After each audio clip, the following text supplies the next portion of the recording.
Halo, jumpa lagi bersama saya Ahmad Masyrul Amin dalam Jadul Learning. Pada video ini saya akan menjelaskan mengenai perencanaan pajak terkait dengan tunjangan pajak dan perhitungan dari PPh pasal 21 bagi karyawan, gitu ya. Apakah menggunakan metode net atau menggunakan metode gross atau menggunakan metode gross up. Apa itu metode gross up, net dan gross, dan apa kaitannya dengan perencanaan pajak terkait dengan tunjangan PPh pasal 21 dan perencanaan pajak terkait dengan PPh pasal 21 secara keseluruhan. Yuk, langsung saja kita bahas mengenai perencanaan pajak terkait dengan tunjangan PPh pasal 21.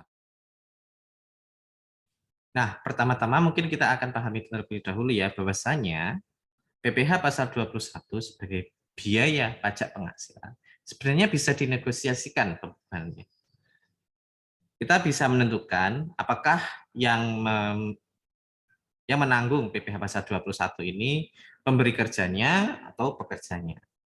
Sebenarnya tidak ada aturan dalam Undang-Undang PPh terkait dengan hal ini, dan pembebanan PPh pasal 21 antara pekerja dan pemberi kerja ini dibebaskan gitu ya, sesuai dengan kesepakatan antar pekerja dan pemberi kerja. Yang penting perhitungannya benar menurut Undang-Undang Perpajakan. Nah, ini menunjukkan bahwasanya kalau kita kembali ke Savant Framework gitu ya, ada komponen N di dalam Savant Framework, yaitu negotiation. Dan ini menandakan bahwasanya PPh pasal 21, perencanaan pajak terkait dengan PPh pasal 21 ini dapat dilihat dari segi negosiasi gitu ya, mengenai pembebanan pajak itu bisa ditempatkan di pekerja maupun di pemberi kerja.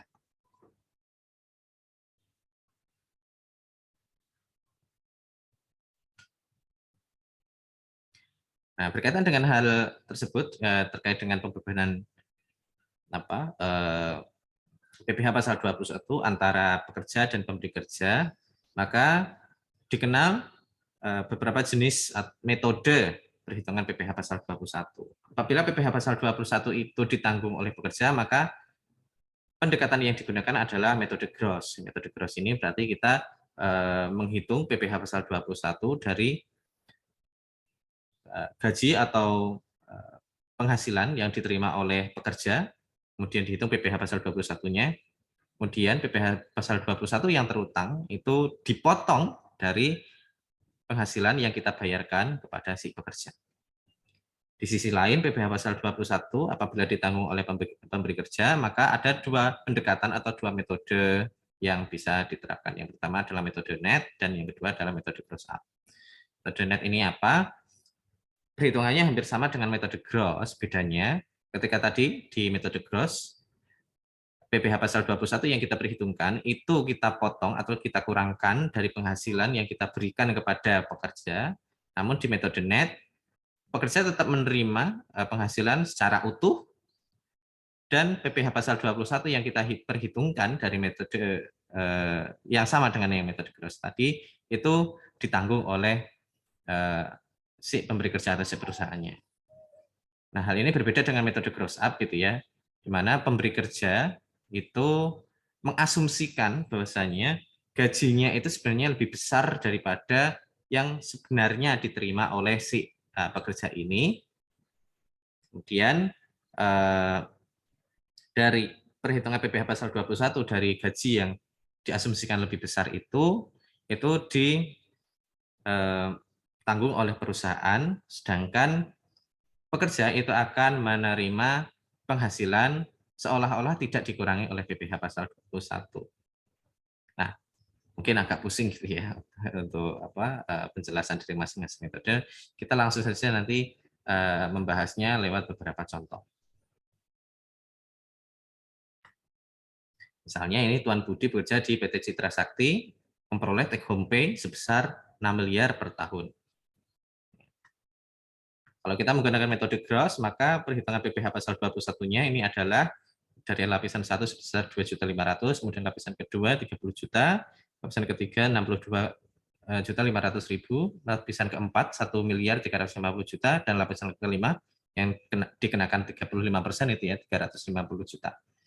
Sehingga total PPh pasal 21 yang terutang untuk penghasilan Tuan Budi ini adalah 179 juta rupiah, 1.795.000.000 rupiah.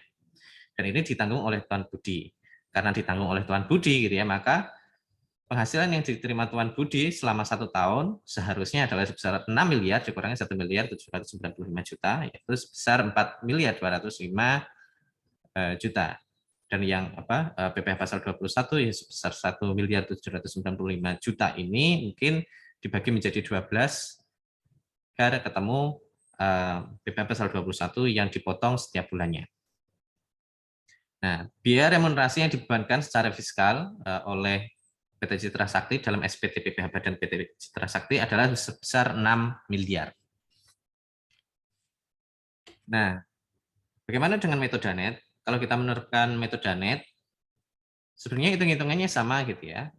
Kita mengasumsikan bahwasanya gajinya Tuan Budi ini sebesar 6 miliar rupiah. Jadi PPh pasal 21 terutangnya adalah 1.795.000.000 rupiah. Bedanya PPh sebesar 1.795.000.000 ini ditanggung oleh PT Citra Sakti, dan Tuan Budi sebagai konsekuensinya itu menerima secara utuh penghasilannya sebesar 6 miliar rupiah.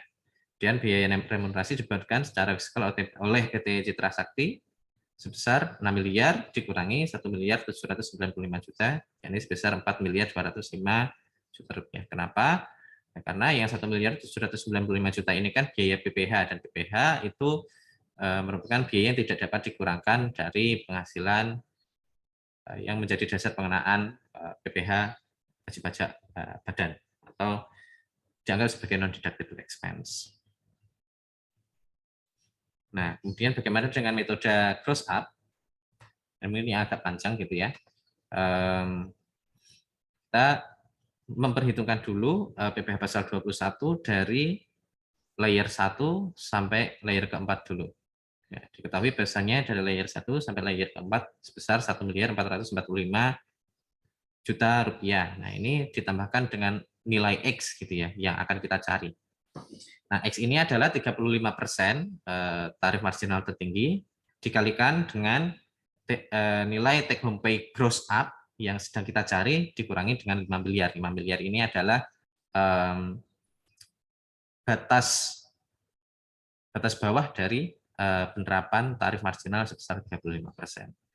Nah, THP gross up ini, take home gross up ini hitungannya seperti apa? Nah, ini kita menggunakan aljabar gitu ya, atau kalau enggak, kalau kita menggunakan Excel bisa menggunakan fitur Gulsik seperti itu.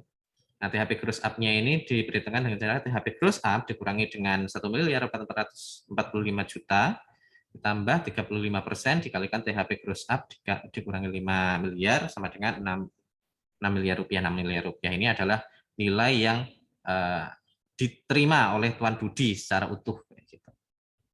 Nah, setelah diperhitungkan ternyata take home pay gross up-nya sebesar 8.761.538. Jadi perusahaan itu menganggap bahwasanya take home pay-nya Tuan Budi ini sebenarnya 8.761.538.000 rupiah, bukan 6 miliar. Jadi basis perhitungan PPh pasal 21-nya adalah yang 8.761.000.000 sekian. Nah, PPh pasal 21-nya menjadi 8.761.538 dikalikan dengan masing-masing layer dari tarif gitu ya. Diketemukan bahwasanya PPh pasal 21-nya adalah 2.761.538.000 rupiah, dan ini ditanggung oleh PT Citra Sakti. Dengan demikian, take home pay yang diterima oleh Tuan Budi adalah utuh sebesar 6 miliar. Sedangkan biaya remunerasi dibebankan secara fiskal oleh PT Citra Sakti adalah sebesar 8.761.538.000 rupiah. Ini bisa dibebankan sebesar 8 miliar sekian itu apabila dalam merekam biaya gaji dari Tuan Budi, laporan keuangan itu memperhitungkannya sebagai 8.761.538. Nah, ini apabila dibandingkan antara metode gross, net, dan gross up, maka bentuknya akan seperti ini.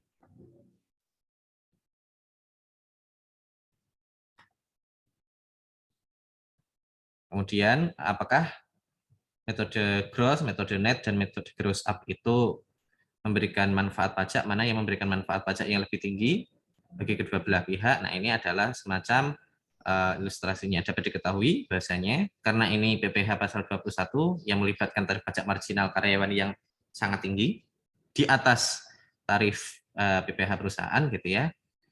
Maka gross up method ini memberikan dampak pajak yang negatif bagi kedua belah pihak. Jadi yang memberikan manfaat pajak lebih banyak adalah metode gross method atau net method. Kalau gross method ya berarti menguntungkan bagi perusahaan, sedangkan yang net method itu menguntungkan bagi karyawan. Tapi untuk gross up method itu tidak menguntungkan bagi kedua belah pihak. Nah, ini dalam kasus tarif pajak marginal karyawannya tinggi. Nah, apabila tarif marginal karyawan itu lebih rendah daripada tarif marginal perusahaan, maka kasusnya mungkin akan berbeda. Ini adalah contohnya gitu ya. Kalau menggunakan take home pay menggunakan gross method, ini 175 juta diterima oleh Tuan Budi, sedangkan take home pay yang net method itu sebesar 200 juta take home pay-nya yang diterima oleh Tuan Budi. Pada saat yang sama, take home pay yang diterima oleh Tuan Budi apabila menggunakan metode gross up itu juga sebesar 200 juta. Namun kalau kita perhitungkan manfaat pajak bagi kedua belah pihak gitu ya, ternyata ketika tarif marginal PPh karyawan itu lebih rendah daripada tarif PPh perusahaan sebesar 22% gitu ya, maka metode gross up method ini memberikan manfaat pajak atau menimbulkan penghematan pajak yang lebih tinggi dibandingkan metode-metode lain seperti gross method atau net method. Nah, ini masuk akal ya karena gross up method itu kan meningkatkan biaya karyawannya gitu. Jadi dia dapat meningkatkan PPh pasal 21-nya dan meningkatkan biaya deductible expense dari sisi perusahaannya. Tapi tingkat peningkatannya ini akan jauh berbeda apabila tarif marginal PPh karyawan ini di atas tarif PPh si perusahaan atau di bawah tarif PPh perusahaan. Kalau tarif marginal PPh karyawan ini lebih tinggi dari tarif PPh perusahaan, maka gross up method ini akan menimbulkan pajak yang lebih boros. Sedangkan kalau tarif marginal PPh karyawan yang lebih rendah daripada tarif PPh perusahaan, seperti dalam kasus ini, maka manfaat pajaknya akan lebih tinggi apabila menggunakan gross up method. Ini adalah contoh dari perbandingannya gitu ya. Jika menggunakan tiga macam metode dan dalam dua skenario yang berbeda. Dan bisa dilihat seperti yang saya sampaikan tadi, letak dari manfaat pajak ini akan berbeda tergantung dengan tarif marginal PPh karyawan, apakah lebih tinggi atau lebih rendah daripada tarif PPh perusahaan. Nah, seperti yang bisa dilihat, kalau tarif marginal PPh karyawannya itu lebih tinggi, ya saya gambarkan di sini. Ini lebih tinggi.